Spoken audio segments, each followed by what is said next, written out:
अस्सलाम वालेकुम। Freedom news में आपका इस्तकबाल है। मैं अब्दुल अजीज लोकापल्ली। आइए, आज मेरे साथ मौजूद हैं IORC चीफ शफीक अहमद साहब। ये बेंगलुरु से तशरीफ़ लाए हैं। हम उनका फ्रीडम एजुकेशन सोसाइटी से फ्रीडम न्यूज़ के ज़रिए इनका इस्तकबाल करते हैं, खैर मकदम करते हैं। आज हमने इन्हें जो है SIR की तफसीलात इनके बारे में पूछेंगे कि ये SIR क्या है। इन्हीं की ज़बानी सुनेंगे कि लोग जो है उम्मत को बड़ी फिक्र होती है कि SIR के मामले में लेकर बहुत सारे लोग परेशान हैं। इसकी तफसीलात हम उनसे पूछेंगे ताकि आने वाले दिनों में किसी को तकलीफ ना हो। जो SIR के बारे में जो लोग परेशान हैं, इसके लिए आप बताइए सर कि आने वाले दिनों में जो लोग उससे राहत पाएं और उन्हें आसानी हो। जज़ाकल्लाह खैर, आपने एक मौका दिया कि SIR के बारे में बताने के लिए। पहला ये कि कौम को इसके बारे में परेशान होने की ज़रूरत नहीं है। SIR क्या एक स्पेशल टाइप है IR का। पहले IR होता था, इंटेंसिटी रिवीजन होता था, उसमें जो है लोगों को नाम इलेक्टोरल रोल में जोड़े जाते थे। लेकिन अब की बार जो किया जा रहा है, जो नाम जोड़ा जा रहा है, तो बाकायदा उसकी जांच पड़ताल करके जोड़ा जा रहा है। डॉक्यूमेंट की ज़रूरत हो रही है और डिजिटल वे में जोड़ा जा रहा है। इसमें क्या होता है SIR के जरिए कि जो हमारे डुप्लीकेट नाम्स हैं, यानी एक लोगों के नाम कई जगह होते हैं, कई कॉन्स्टिट्यूंसी में रहते हैं, उनको साफ करना, उनको क्लियर करना। इसी तरह जो डेथ हो गई, जिनकी जो शिफ्ट कर गए, जो एब्सेंट हो गए, उन नाम को हटाना ताकि इलेक्टोरल रोल में कोई भी एक्स्ट्रा नाम ना रहे। इसी सिस्टम को स्पेशल रिवीजन कहते हैं, आप कह सकते हैं इंटेंसिटी रिवीजन कहते हैं। तो इसमें क्या है कि कोई ये परेशानी की बात नहीं है। और इसमें एक चीज और की गई है, मैपिंग का सिस्टम किया गया है। यानी कि ये देखा गया है कि आप जिस स्टेट से बिलोंग करते हैं, उस स्टेट में जो पहले IR हुआ है, यानी इंटेंसिटी रीजन हुआ है, उसमें आपका नाम है या नहीं है। तो इसमें क्या है, 3 कैटेगरी के लोग होते हैं। एक ऐसे होते हैं जिनका 2002 में या जो भी आपके स्टेट में जब भी IR हुआ है, उसमें आपका नाम है या नहीं है। अगर आपका नहीं है तो कम से कम आपके पेरेंट्स का हो, ये दूसरी कैटेगरी होती है। तीसरी कैटेगरी ऐसे लोगों को होता है ना उनका नाम SIR में होता है और ना उनके पेरेंट्स का, ऐसी तीसरी कैटेगरी होती है। तो इसमें क्या होता है, BLO आते हैं, आपको 2 इन्यूमरेशन फॉर्म देते हैं। उस इन्यूमरेशन फॉर्म को आपको भरना होता है, भर के BLO को जमा करना होता है। उसके बाद BLO क्या करते हैं, इस फॉर्म को साइट पे अपलोड कर देते हैं। उसके बाद ड्राफ्ट रोल तैयार होता है। ड्राफ्ट रोल जब तैयार होता है तो उसमें आपका नाम आना चाहिए। अगर आपका नाम नहीं आता तो आपको गवर्नमेंट जो है, इलेक्शन कमीशन 1 महीने का टाइम देता है, जिसमें ऑब्जेक्शन और जो है क्लेम्स कहते हैं, उसमें आप अगेन फॉर्म 6 भर के अपना नाम ऐड करा सकते हैं। और अगर डॉक्यूमेंट की जरूरत है, जो 13 डॉक्यूमेंट्स हैं, वो उसमें से कोई एक डॉक्यूमेंट प्रोड्यूस किया जाता है। और इसमें एज के हिसाब से कैटेगरी बनाई गई है। एक ऐसे लोग हैं जिनकी डेट ऑफ बर्थ या 1987 से पहले हैं, उनको एक डॉक्यूमेंट प्रोड्यूस किया जाएगा। जो 1987 से लेके 2004 के बीच में पैदा हुए हैं, उनको 2 डॉक्यूमेंट देना पड़ता है। और जो 2004 के बाद पैदा हुए हैं, उनको 3 डॉक्यूमेंट देना पड़ता है। जब आप ये डॉक्यूमेंट प्रोड्यूस करते हैं तो आपका जो भी ऑब्जेक्शन है, जो भी प्रॉब्लम है, वो सॉल्व हो जाती है। और इस तरह एक जो फाइनल रोल जो तैयार करती है इलेक्शन कमीशन ऑफ, उसमें सब फ्रेश लोग होते हैं। वहाँ कोई भी डुप्लीकेशन नहीं होता, कोई भी गलत लोग नहीं होते हैं और कोई भी ऐसे लोग नहीं होते जिनकी डेथ हो गई है। तो ये एक सिंपल प्रोसेस है, इसमें घबराने की जरूरत नहीं है। और जो कि 13 डॉक्यूमेंट्स है, उसमें कुछ डॉक्यूमेंट नॉर्मल है जो आप लोग रखते हैं, जैसे बर्थ सर्टिफिकेट हो गया, पासपोर्ट हो गया, आपका रेसिडेंस सर्टिफिकेट या डोमिसाइल सर्टिफिकेट आप कह लें, इनकम कास्ट सर्टिफिकेट होता है। फिर इसी तरह आपका मास कार्ड होता है, या सेंट्रल गवर्नमेंट द्वारा इशू हुआ कोई आई कार्ड होता है, या आपका पॉपुलेशन रजिस्टर में नाम होता है, या कभी आपने NRC थ्रू रजिस्ट्रेशन कराया होगा, वो होगा। ये सब डॉक्यूमेंट है जो कि कॉमन डॉक्यूमेंट है, आप इसको इस्तेमाल कर सकते हैं। इसमें कोई घबराने की बात नहीं है और कोई इसमें परेशान होने की बात नहीं है। एक अच्छा प्रोसेस हो, हर कंट्री में होना चाहिए, क्योंकि एक अच्छी चीज है ये। BLO को हम देते हैं, हमें कैसा मालूम होगा कि वो सबमिट हुआ या नहीं हुआ, कैसा मालूम करना चाहिए सर? आप जो बता रहे हैं, जो इन्यूमरेशन फॉर्म है जो हम BLO को देते हैं, देखिए BLO हमें 2 इन्यूमरेशन फॉर्म देते हैं। तो जब हम BLO को इन्यूमरेशन फॉर्म देते हैं दोनों भर के, तो BLO क्या करता है, एक इन्यूमरेशन फॉर्म में वो अपनी सिग्नेचर करके आपको वापस करता है। तो उसके जो सिग्नेचर करके जो आपको वापस करता है, यही इस बात का सबूत है, दलील है कि आपने BLO को इन्यूमरेशन फॉर्म दिया है। ये फॉर्म हमने जो BLO को दिया है, हमें कैसा मालूम होगा कि अपलोड हुआ है या नहीं हुआ है? आपका एक बहुत अच्छा सवाल है कि हम लोग फॉर्म देते हैं, तो ये कैसे पता चलेगा? आप ऑनलाइन जाएंगे, ऑनलाइन में इलेक्शन कमीशन की जो वेबसाइट है उसे आप खोलेंगे, वहाँ एक SIR रिलेटेड जो डाटा है वहाँ पे जाएंगे, वहीं पे इनोवेशन फॉर्म लिखा रहेगा। इनोवेशन फॉर्म को फिल करने के आप क्लिक करेंगे, वहाँ पे अपना वोटर ID नंबर आप डालेंगे, प्लस जो है आपका कैप्चा और OTP वहाँ आप डालेंगे। तो अगर डालने के बाद जो फाइनल जो एक वहाँ स्टेटमेंट आएगा, वहाँ पे अगर उस BLO ने आपका जो फॉर्म है उसे अगर सबमिट किया, अपलोड किया है, तो इसमें मैसेज आएगा your innovation form has been submitted. अगर इस तरह का मैसेज आता है तो ये बात प्रूफ है कि आपका फॉर्म सबमिट कर दिया गया है। सर, हमें अगर BLO ने फॉर्म नहीं दिया है तो हमें क्या करना चाहिए? देखिए, ऐसा तो नहीं होना चाहिए। ये BLO की एक जिम्मेदारी है कि हर आदमी को या हर पर्सन को जो वोटर्स है उसको 2 फॉर्म उसे देना है, इनोवेशन फॉर्म देना है। इन केस अगर आपको BLO ने इनोवेशन फॉर्म नहीं दिया है तो आप इलेक्शन कमीशन की वेबसाइट में जाएंगे।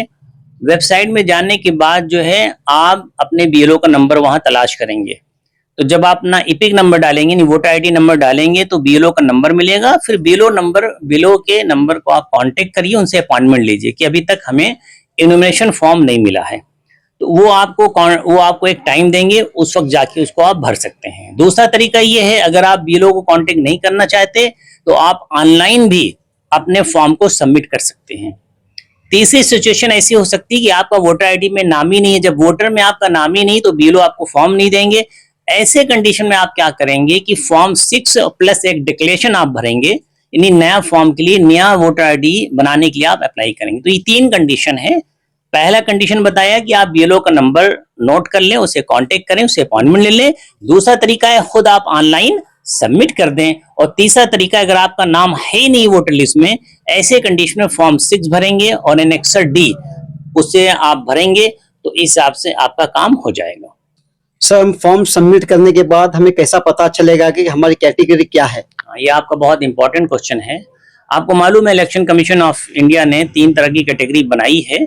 एक कैटेगरी यो है जिनका SIR में नाम है, यानी कि अगर किसी इंडिविजुअल का खुद का नाम SIR में है तो उसको कैटेगरी A में रखा गया है। और दूसरी कैटेगरी उन लोगों की है जिनका खुद का नाम तो नहीं है लेकिन उनके पेरेंट्स का नाम है, तो उनको दूसरी कैटेगरी यानी कैटेगरी B में रखी गई। और तीसरे तरह के वो लोग हैं जिनका खुद का भी नाम नहीं, उनके पेरेंट्स का भी नाम पिछले SIR में नहीं है, यानी इलेक्टोरल रोल में नहीं है, तो ऐसे लोगों को C कैटेगरी में रखा गया है। ये इन्फॉर्मेशन आपको ड्राफ्ट रोल निकलने के बाद ये आप जब BLO से पता करना पड़ेगा, BLO आपको बताएगा कि उसे किस कैटेगरी में रखा गया है, यानी BLO आपको बताएगा कि आप किस कैटेगरी में आपका नाम है। सर, अगर हमारा C कैटेगरी में है तो हमें क्या करना चाहिए? हाँ, देखिए, एक बहुत अहम इंपॉर्टेंट क्वेश्चन आपने पूछा है, क्योंकि A और B कैटेगरी का मैपिंग हो चुका है, उनका पिछले इलेक्टोरल रोल में नाम है या तो उनका हो गया उनके पेरेंट्स का, लेकिन C कैटेगरी के जिनका नाम नहीं है पिछले इलेक्टोरल रोल में, ऐसे में परेशान होने की जरूरत नहीं है। आप जो है जो 13 डॉक्यूमेंट्स हैं जो कि बताया गया है, उन 13 डॉक्यूमेंट्स में कोई भी एक डॉक्यूमेंट आप जो है सबमिट करेंगे। और यहाँ पे ख्याल रखिएगा, इस जो 13 कैटेगरी जो 13 डॉक्यूमेंट्स में एक डॉक्यूमेंट सबमिट करना है, लेकिन ये आपके एज पे डिपेंड करता है। अगर आप 87 से पहले आप पैदा हुए हैं तो आपको 1 डॉक्यूमेंट जमा करना पड़ेगा, लेकिन अगर आप 87 से 2004 के बीच में पैदा हुए हैं तो आपको 2 डॉक्यूमेंट जमा करना पड़ेगा, और आप 2004 के बाद पैदा हुए हैं तो आपको 3 डॉक्यूमेंट जमा करना पड़ेगा। इसमें कोई प्रॉब्लम नहीं है। सर, बर्थ सर्टिफिकेट लाजमी है क्या? नहीं, ऐसा नहीं है। देखिए, टोटल 13 डॉक्यूमेंट्स हैं जिसमें एक बर्थ सर्टिफिकेट भी है। तो जो नॉर्मल डॉक्यूमेंट आप लोग जानते हैं जो रोजमर्रा में इस्तेमाल होते हैं, उसमें बर्थ सर्टिफिकेट है, आपका पासपोर्ट है, कास्ट सर्टिफिकेट है, डोमिसाइल सर्टिफिकेट है, मास कार्ड है, यानी कि 10 का सर्टिफिकेट जो है SLC सर्टिफिकेट से उसमें, फिर आपका जो है फैमिली रजिस्टर है, सेंट्रल गवर्नमेंट या स्टेट गवर्नमेंट का इशू कोई आई कार्ड है, या बैंक के ने जो 1987 से पहले कोई पासबुक इशू की हुई, या कोई इंश्योरेंस सर्टिफिकेट है, तो ये सब सर्टिफिकेट उसमें शामिल है। और कुछ केस में आधार कार्ड भी उसमें शामिल है, NRC का सर्टिफिकेट भी शामिल है। ये सब चीजें उन 13 डॉक्यूमेंट्स में हैं। 2002 की लिस्ट में जो है पेरेंट्स का नाम नहीं है या उनके बच्चों का नाम नहीं है, तो उन्हें क्या परेशानी होगी सर आगे? नहीं, इसमें कोई परेशानी की बात नहीं है, ये मैपिंग है। अगर किसी का नाम नहीं है वो कैटेगरी C में आएगा, और कैटेगरी सी में आने पर अगेन जो है इलेक्शन कमीशन उनसे डॉक्यूमेंट मांगेंगे, 13 डॉक्यूमेंट से उनको प्रोड्यूस करना पड़ेगा। वो डॉक्यूमेंट प्रोड्यूस कर देंगे तो उनका काम हो जाएगा, इसमें कोई परेशानी की बात नहीं है। 13 डॉक्यूमेंट्स में कोई एक डॉक्यूमेंट्स में अगर वो बताया कर बोले तो उन्हें क्या परेशानी नहीं है? नहीं, देखिए यहाँ पे 13 डॉक्यूमेंट्स में देखिए हमने बताया, जिससे पहले मैंने जवाब दिया है, अगर उसकी 87 से पहले डेट ऑफ बर्थ है तो उसको एक डॉक्यूमेंट प्रोड्यूस करना पड़ेगा। अगर उसकी डेट ऑफ बर्थ 1987 से लेके 2004 के बीच में तो 2 डॉक्यूमेंट प्रोड्यूस करना पड़ेगा, और अगर उसकी पैदाइश 2004 के बाद है तो उसे 3 डॉक्यूमेंट प्रोड्यूस करना पड़ेगा, लेकिन वही 13 में से ही प्रोड्यूस करना पड़ेगा। तो आपने जो 3 डॉक्यूमेंट्स की अभी बात की है, वो डॉक्यूमेंट्स किस तरह का होगा और किस तरह सबमिट किया जाएगा? देखिए, जब आपका सी कैटेगरी में आएगा तो आपके एज के हिसाब से आपको इलेक्शन कमीशन की तरफ से जो नोटिस दिया जाएगा, अगर इलेक्शन कमीशन मुनासिब समझता है, उसको कहीं डाउट होता है तो आपको नोटिस देगा। तो उस नोटिस में अगर आप 1987 से पहले पैदा हुए हैं तो आपको एक डॉक्यूमेंट 13 में से 1 डॉक्यूमेंट देना पड़ेगा। लेकिन अगर आप 1987 से लेके 2004 के बीच में पैदा हुए हैं तो उस वक्त आपको क्या, एक आपको खुद का डॉक्यूमेंट देना पड़ेगा उन 13 डॉक्यूमेंट्स में से, एक अपने किसी पेरेंट का या अपनी अम्मी या अब्बू का, यानी कि अपने फादर या मदर का देना पड़ेगा। लेकिन अगर आपकी पैदाइश 2004 के बीच में है, तो सॉरी 2004 के बाद में अगर आपका नाम है, 2004 के बाद आपकी पैदाइश हुई है, ऐसे में आपको 3 डॉक्यूमेंट देना पड़ेगा। एक आपको खुद का देना पड़ेगा, एक अपनी अम्मी का और एक अपने अब्बू का। ये जो भी डॉक्यूमेंट आप देंगे वही 13 डॉक्यूमेंट की ही लिस्ट से आपको देना है। इतना। सर, अगर 2002 में और प्रेजेंट आपके वोटर आईडी के अंदर अगर हमारा नेम मैच नहीं हो रहा है तो सूरत में क्या करना चाहिए? देखिए, ये कोई प्रॉब्लम की बात नहीं है। 2002 का जो आपका डाटा है और जो प्रेजेंट वोटर आईडी है, उसमें हो सकता है आपका नाम मैच ना करे, आपके फादर का नाम मैच ना करे, या आपके हस्बैंड का नाम मैच ना करे, आपकी मदर का नाम मैच ना करे, या हो सकता है आपके डेट ऑफ बर्थ नहीं, तो कहीं कहीं ऐसा है सेक्स भी मैच नहीं करता, फीमेल की जगह मेल लिख दिया गया है। तो ऐसी कंडीशन में आपको परेशान होने की जरूरत नहीं है। आप फॉर्म नंबर 8 भरिए और अपना उस नाम का करेक्शन डाल दीजिए। नहीं, ऐसे में आपको फॉर्म नंबर 8 का इस्तेमाल करना पड़ेगा और वो आप सबमिट कर देंगे तो आपका काम हो जाएगा। हमारा 2002 में और प्रेजेंट अब जो है 2 जगह नाम अगर आया तो हमें क्या उस सूरत में क्या करना चाहिए? देखिए, इलेक्शन कमीशन के हिसाब से एक आदमी का एक ही जगह नाम होना चाहिए। तो अगर 2000 की 2 लिस्ट में आपका 2 जगह नाम आया है तो आपको एक नाम को फॉर्म नंबर 7 करके आप उसे डिलीट कर दीजिए। सेम इसी तरह अगर प्रेजेंट में आपका 2 जगह नाम है, अगेन फॉर्म नंबर 7 आप भरिए और जो एक्स्ट्रा नाम है उसे आप डिलीट कर दीजिए। एक ही नाम आपको रखना चाहिए एट ए टाइम। तो जिन लड़कियों का अपने माँ बाप के इसमें नाम है और मैरिड है तो उनके लिए आप क्या कहेंगे सर? देखिए, जो लड़कियों की शादी हो गई है तो वो अपने पुराने डॉक्यूमेंट तो संभाल के रखें और फॉर्म जो है नंबर 8 भर के टाइप ऑफ रिलेशन को चेंज कर दें, यानी उनके जो पेरेंट्स के नाम है अभी उनके हस्बैंड के नंबर वो कर सकती हैं, तो हस्बैंड के नाम उसमें कर दें। तो पहले तो जो पुराना वोटर आईडी उसे फेंके नहीं, उसे रखें हिफाजत से, प्लस उसमें टाइप ऑफ रिलेशन जो है फॉर्म नंबर 8 करके वो भर दें। कभी कभी ऐसा होता है उनकी शादी उनके एरिया से अगर बाहर हुई है तो ऐसे में वो स्टेट आप चेंज कर सकती हैं, यानी वहां पे उनको फॉर्म नंबर 6 भर के अपना स्टेट चेंज करने की भी जरूरत पड़ेगी। तो दोनों काम करना होगा। नंबर 1 फॉर्म नंबर 8 से टाइप ऑफ रिलेशन चेंज करेंगी, यानी कि जो फादर मदर का था वहां पे हस्बैंड का नाम डालेंगी, और फॉर्म नंबर 6 भर के अपना अभी प्रेजेंट जो स्टेट में है वो स्टेट वो उसमें डालेंगी, उस स्टेट का उनको बनाना है।